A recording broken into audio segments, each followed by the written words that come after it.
now we're entering the arc called the Culling Games in season 3 of JJK. I don't want to overhype it, but I think that the Culling Games could be even more hyped than season 2. And I know that's saying a lot, but we're gonna kick the season off with a big fight right away. That's sort of gonna bring together all the pieces that we've seen, from the season 1 and 2, as well as JJK 0. We're gonna see some cool stuff in that first fight. I'm trying to give a non-spoiler promo for this. And then we're gonna meet some of the most fan favorite characters from the series, from the manga. We get introduced to a bunch of new people, new domain expansions, new curse techniques, and it is going to be awesome. So I'm very, very hyped to just get in there. Nerd Reactor, roll out. Adam, how's it going? It's going good. How are you? Good. So yeah, Adam, I got you here, voice actor extraordinaire, lots of different credits, and you're like in the big one that people love, Jujutsu Kaisen, and yep. Kaiju number 8. That's another one. So many things, right? We can talk about a lot of things. Yep, we got a lot to chat about. But I think with Kaiju, I'm kind of trying. What's like the closest things? I'm like, I'll wear a Godzilla shirt, so it's close enough. Well, as you can see, I love Godzilla. There you go. Godzilla. There you go. Yeah. Godzilla over here. And I see Astro Boy. Oh yeah, I got a lot of Astro Boy. I got the new Chopper Labubu right there. Yeah. Astro Boy right here. Labubu's crazy. I have not gotten to that trend yet. Don't do it. Don't do it. Have you been trying to get like those Labubus like weekly? Oh yeah, I have a friend who owns a shop. Friends who own a shop here in LA, and they are getting a lot of them, and so I'm being sucked in to that. So you don't need to wait, right? You could just yeah. I'm not a line guy. Yeah. I'm not a line guy. It's got to be a little. It's got to be a little hard, but also a little easy. You know what I mean? Oh yeah, I've seen the crazy videos out there with just the madness, and I'm like, wow. Yeah. So people are dedicated, but I kind of like that. I think that's fun. Yeah, that shows you there's like the fandom. It's like, hey, it's all right. It's there. People are loving it. Don't go too crazy. Yeah, it also just reminds me of like I don't know, like the olden days when there would be a new video game release and you would go at midnight and you would wait and like I don't know, I like that kind of stuff. I think it's fun to just have something to look forward to, or have to, not you're not working hard, but like work hard to get. It's like a little hard to get. But yeah. But no, I remember those things, the midnight stuff too. So I want to ask you, what's the most memorable midnight gaming event that you've been to? Like the game that you're excited about? Oh gosh, it has to hands down be the release of Halo 2 when it came out. Are you talking about in the past or in the future? The past. The past, yeah. It would have to hands down be Halo 2. Halo 1 kind of took the world by storm. That was my first first-person shooter game that I really fell in love with.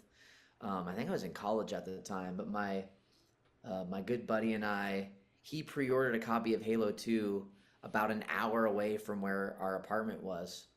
And, we had to go at midnight to go pick it up. So we drove back. We drove from LA to Orange County for about an hour to go pick up our copy of Halo 2. We got it at the GameStop that he pre-ordered it from because he grew up down near where it was. And then we drove an hour back to our college, and then we played all night long. And I remembered it was just awesome. It was just the most fun. So you would say you're like a LA native?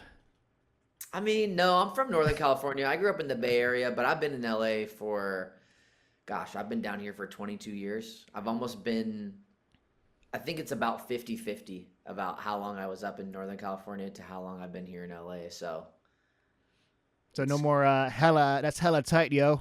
It's hella tight. Well, I always said hecka anyway. I'm like, that's hecka cool. Oh yeah. And okay, let's talk about Jujutsu Kaisen, and I just want to know, like, because you go to all the different events, the conventions and all that, the fan base, it's wild. And I was wondering, like, what is that one quote that everyone asks of you for Yuji Itadori? Oh, dude, it's I mean, there's a couple now that people are, it's probably equally spread, but the one that always gets the chuckle is, I like a tall woman with a nice big ass. That's the one. Yeah, and it's been a whole thing with that because when I was watching, just first time watching that episode with that line, it's like Jennifer Lawrence, like Yuji would mention that. I was like Yeah. thinking, it's anime. It's from the Japanese perspective, not like the Western's perspective. Right. And then you would do the dubbing, like a redub with Megan Thee Stallion, and that blew up. And Yep. and then the song came out with Megan, Yep. and then you're in it. So, what was that like? Well, it's been crazy. I mean, listen, when that episode dropped and Yuji says that line, I was just kind of paying attention to the fandom and what they were saying on Twitter and Instagram and all that stuff. And I was like, let me redub this real quick. Let me throw in a Megan Thee Stallion instead of a Jennifer Lawrence and see how it's received. And that thing just exploded. So I did that back in 2021, and then fast forward to, I don't know, whenever it was, end of last year, and I'm just sitting at home on my couch, and my phone starts blowing up, and it's like, oh, congrats, Ninja Mac, congrats. Yuji's on a Megan Thee Stallion track, and I'm like, what are these people on about? Like, what are they talking about? And quickly found out that, the audio from that TikTok was used on Megan Thee Stallion's track, which is cool. They basically licensed the audio from that post. I didn't even re-record it. I haven't met Megan or anything yet. So they licensed the audio, and yeah, now I'm on Megan's album. Of course, I'm on a rap album. Why wouldn't I have that be a thing that I've done? So how does that work with the licensing with that without you knowing? Because you did because you're like dubbing it, and you're like, what's going on? Yeah, well, what do you mean? How does it work? It's basically just it had all been done behind the scenes, and then once it came out, yeah, I had found out that they had licensed it from me, so I was, I got paid and everything like that. So Yeah. that's basically it. All right, yeah. It's that line needs to be replaced by the original, but Yeah, yeah. there's so much that season 3 is coming out this year, right? And I know you can't talk too much about it just because it's not out yet. So Well, we haven't started working on it, and we don't actually know a release date yet Yeah. for season 3. We've heard the whisperings of this fall, but my guess is there's a movie coming out in July, and it's going to be like a what's it called? A compilation movie. So the first 5 episodes of season 2, which is the flashback, the hidden inventory arc where Gojo and Geto are younger. There's going to be a movie that comes out in July, so that'll get released. And my guess is we're not going to find anything out about season 3 until after the movie has its, promo run and marketing and all that stuff. So. Oh yeah, and since you're in it, so I was wondering if you try to if you read you catch up with the manga and all that, or you try to avoid it, and it's like I want to be surprised. No. I think anime is interesting. I come from the Western animated world. I worked on a Disney show before I was on Jujutsu Kaisen, and in that, you get the scripts, and we record to the scripts that are then sent off and are animated. With Jujutsu Kaisen, everything's already animated, so the ability for us to act is limited from a start point and an end point, if that makes sense. So everything we do has to be within that because it's already animated. So as soon as Yuji opens his mouth and starts to talk, that's when I open my mouth and start to talk, and then same thing when it ends. So for me, I like to know where we're headed. I like to know what Yuji's sort of arc is, why the scene that I'm in is important to something that may happen down the road, so that even though I'm limited with when I start and stop, I can sprinkle in as much kind of nuance within that line if it means something bigger later on. So I definitely like to know where it's headed. Plus, I just think, and most of the cast shares this thought about it with me. We know that JJK is special. This is not a normal run for an anime show. The popularity is insane. The anime itself is awesome. The characters themselves are amazing. So we're all trying to handle it with as much care as possible, and hopefully, especially with season 2, people and the fans and those who are watching really can see that we care a lot about this show and are putting everything into it. So, yeah. Oh yeah, yeah. Speaking of just like the show being popular and just getting to more people, the Universal Fan Fest with the 4D experience. Did you try that yet? I did. Yeah, we the cast got to go on opening night. They rolled out the red carpet for us, literally, which was amazing. And then yeah, we all got to go check it out, and it's very cool. It's interesting because they adapted it from the FanFest, I believe, in Japan, and I believe there it was a 3D experience. And so here they had it in a theater, but you didn't have 3D glasses on, and it's kind of obvious when you're looking at it that it was maybe supposed to be 3D, but it's not here. So yeah, I listen. I think it's amazing. I love that it's exploded enough to have an anime presence at Universal Studios. There's still, in a lot of ways, anime here, and the marketing and how it's being received here in the States is just different than it is in Japan. And I think that the Japanese licensors are still catching up to try to understand what it has become here. Because, in my opinion, like, we didn't do the dub for that experience. We didn't do the dub for the FanFest experience. And I think that's sort of a disservice to new audiences. I mean, of course, people who watch the sub, and the sub's amazing, don't get me wrong. It has nothing to do with whether it's good or not good. It's amazing. But when you have new audiences who are like, oh, what's this ride here? Let's go look at it. And then you walk in and it's all in Japanese. And there are subtitles in the actual ride, but there's like a pre-show that's a little bit hard to see everything. It's a very wide screen, so you're having to like look everywhere. When we're at home, and I watch sub for everything before I watch any of the English, we're watching on a smaller screen, and even if you have an 80-inch TV, it's all in your field of view. It's easy to read the subtitles. But on a ride like this, you're like looking all around. And it took me halfway through the dang experience to realize that the subtitles, because they're always on the bottom, were on the top, kind of blended in, because there's so much to look at. You're looking at Yuji jump around over here. You're looking at Megami do something over here. But then the subtitles you just cannot do it all at the same time. And I think it's a disservice to not have had it dubbed, so that people could take in the animation. They're just doing such cool stuff. So anyway, it was awesome with a little asterisk. Yeah. No, I get it because it's like your eyes are everywhere and you're there to be immersed. So it would help to have the Dubcast to be a part of that, especially the lobby area and getting to do that so that people can enjoy it. And sometimes there's people's heads in the way. Right.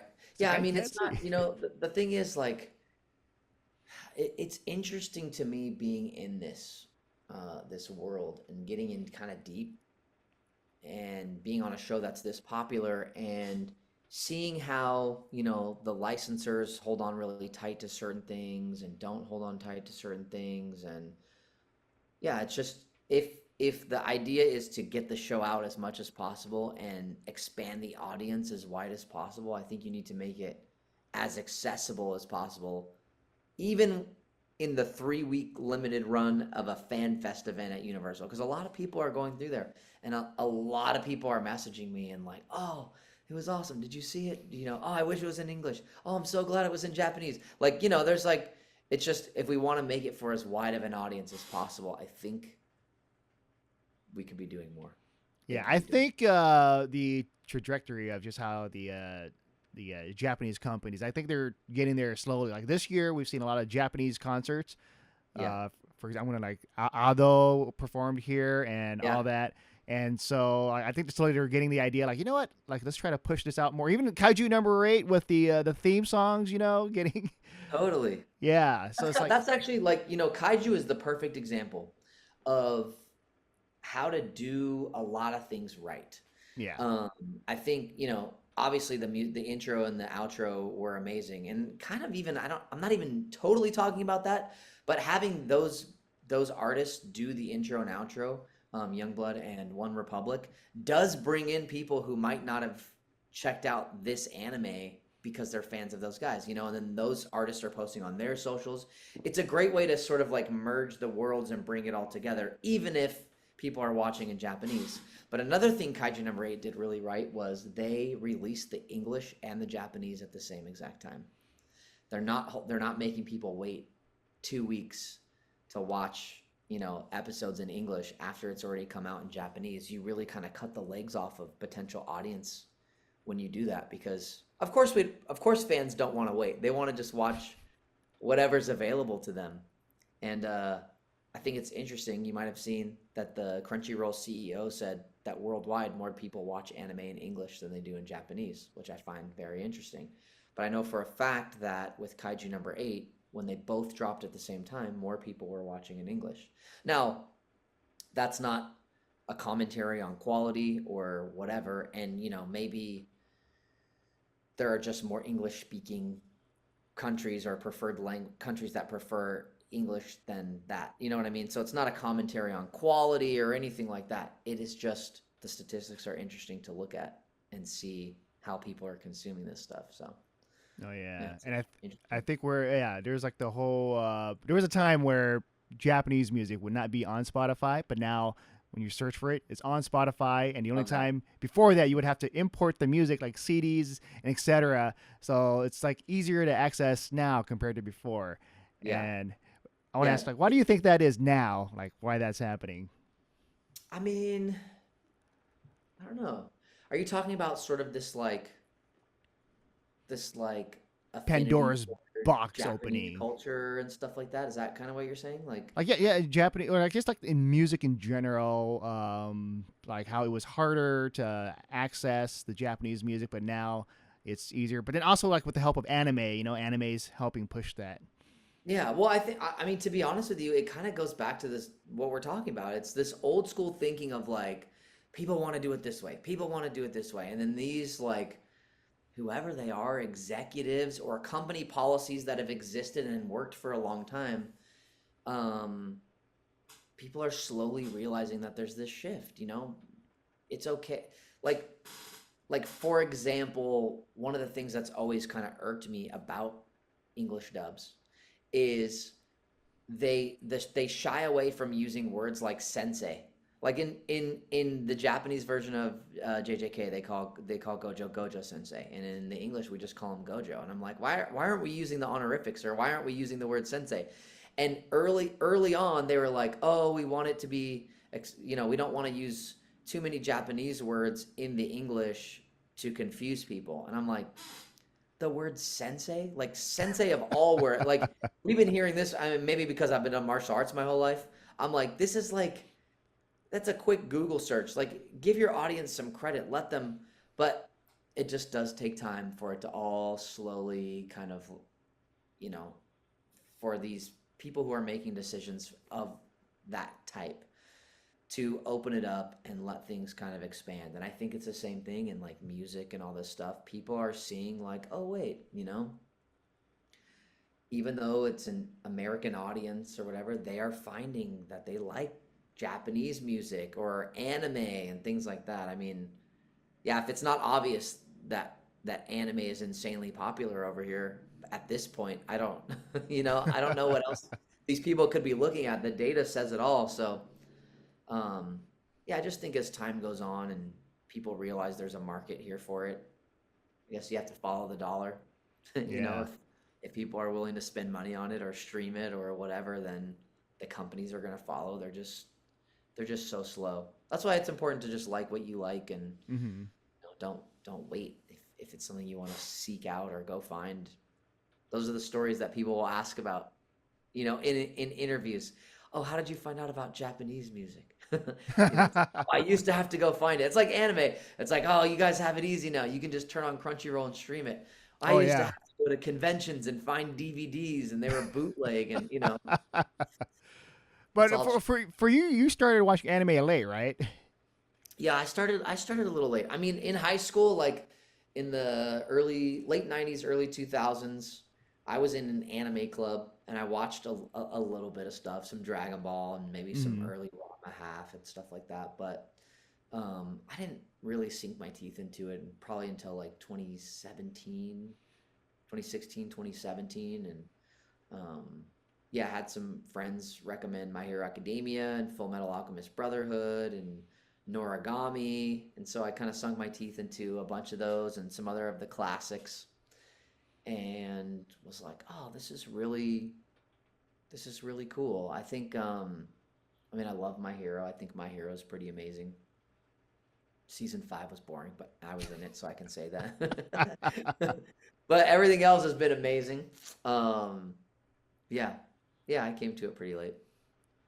And so I guess with like, let's say when you're doing the your work before, like with the Western projects, and then jumping into like anime stuff now, do you feel a shift in how things were and then how things are now?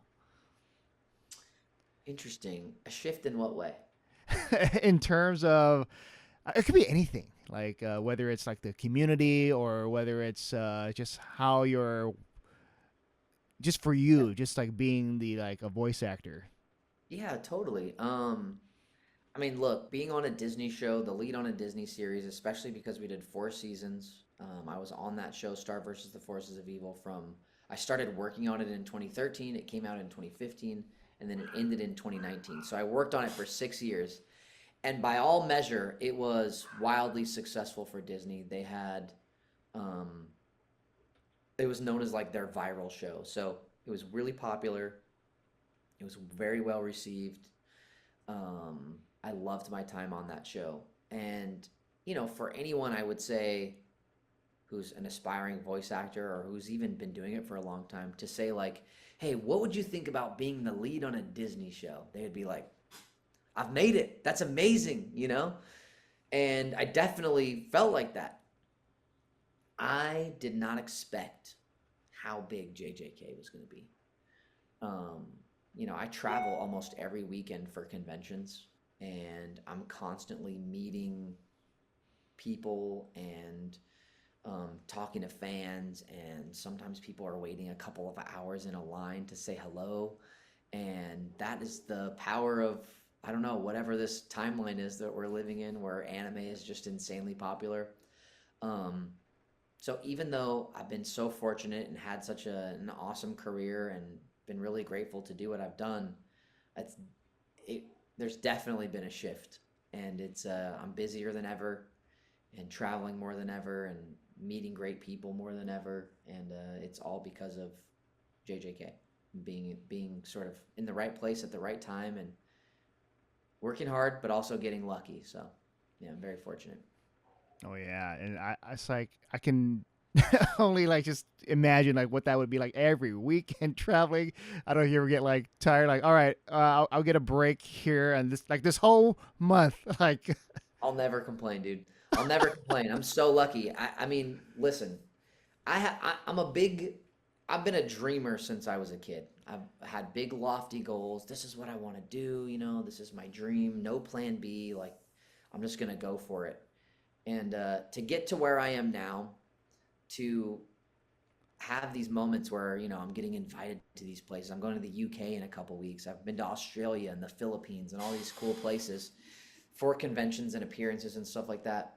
For me to sit back and complain or say I'm tired or whatever is just not something I'll allow myself to do. I'll do in those moments. If I'm tired, I'll be like, you know what? I'm grateful I'm tired yeah, because this is what I always dreamed of. I don't like when people have dreams and then they get there and then they're like, oh man, this is exhausting. It's like, no, you wanted that. You enjoy it. yeah. So That's that's kind of that's like that's my Yuji's philosophy. motto too, like just keep going. Keep going. Yeah, don't give up. Yeah, and I want to ask about like just the voice acting of just the process, right? Of like, let's say you're doing the anime stuff, and then before that, the Western stuff. Was there like a difference in terms of like auditioning? Yeah, for audition wise, it was pretty much the same. I mean, for the Disney series, there was a little bit longer of a wait time in between initial audition to a callback to another callback to finally booking it, it was probably like the timeline was probably like March to October.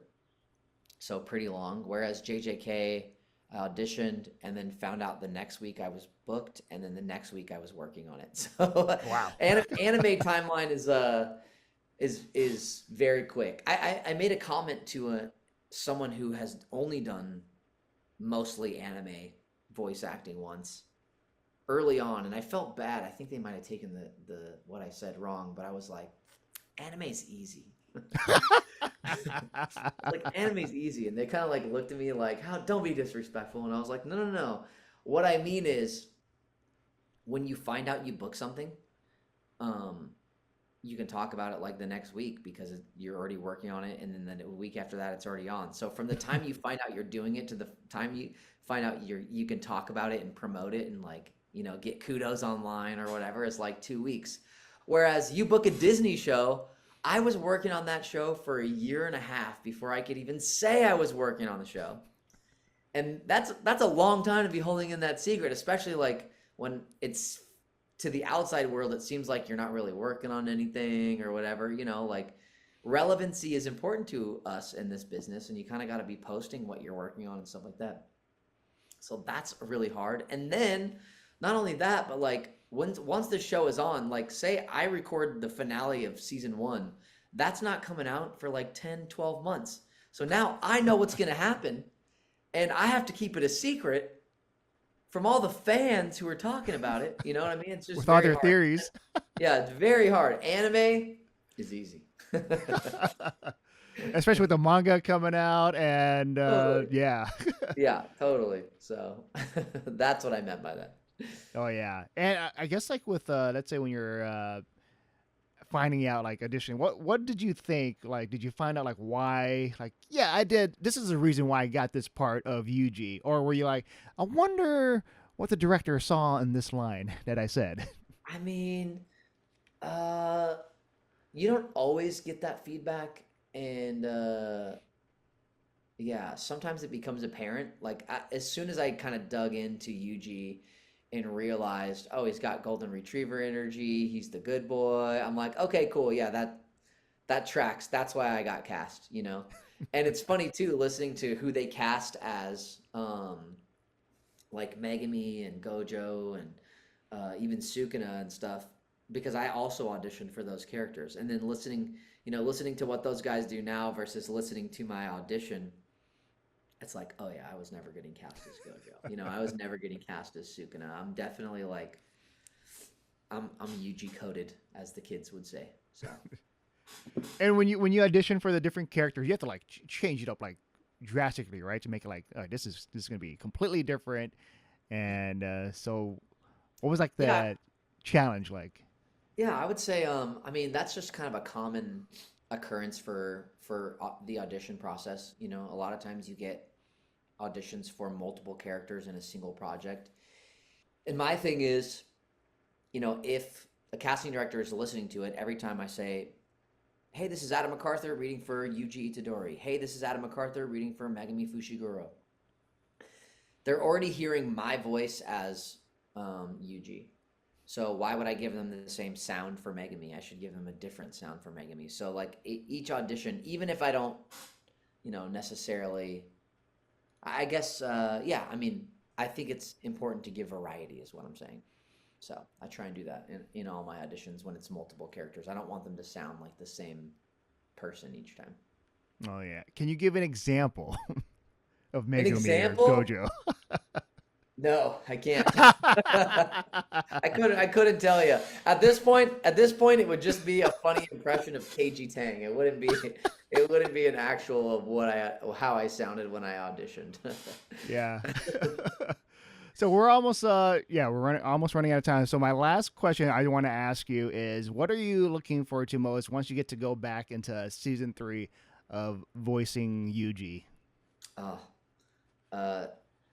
You know, leading into season 2, I was in interviews telling people I think that the Shibuya incident has had a huge chance of being one of the greatest season 2s of any anime that we've ever seen. and I stand by that. I think season 2 was incredible, starting with the hidden inventory arc. Shibuya was amazing. Every episode of Shibuya, I was like, this is the best episode of JJK. The next episode, a new fight scene, I'm like, this is the best episode of JJK. It is pedal to the metal, and it was an incredible season 2. Now we're entering the arc called the Culling Games in season 3 of JJK. I don't want to overhype it, but I think that the Culling Games could be even more hype than season 2. And I know that's saying a lot, but we're going to kick the season off with a big fight right away. That's sort of going to bring together all the pieces that we've seen, from the season 1 and 2, as well as JJK 0. We're going to see some cool stuff in that first fight. I'm trying to give a non-spoiler promo for this. And then we're going to meet some of the most fan-favorite characters from the series, from the manga. We get introduced to a bunch of new people, new domain expansions, new curse techniques, and it is going to be awesome. So I'm very, very hyped to just get in there. Of course, as you can imagine with the way season 2 left off, it's just more trauma for Yuji, so I'll have my work cut out for me, but it'll be fun. But all right, Adam, it's been such a pleasure chatting with you. And yeah, just, I guess, keep going. Don't stop and fight the good fight. I appreciate it. Will do. Thanks for having me. All right. Take care, Adam.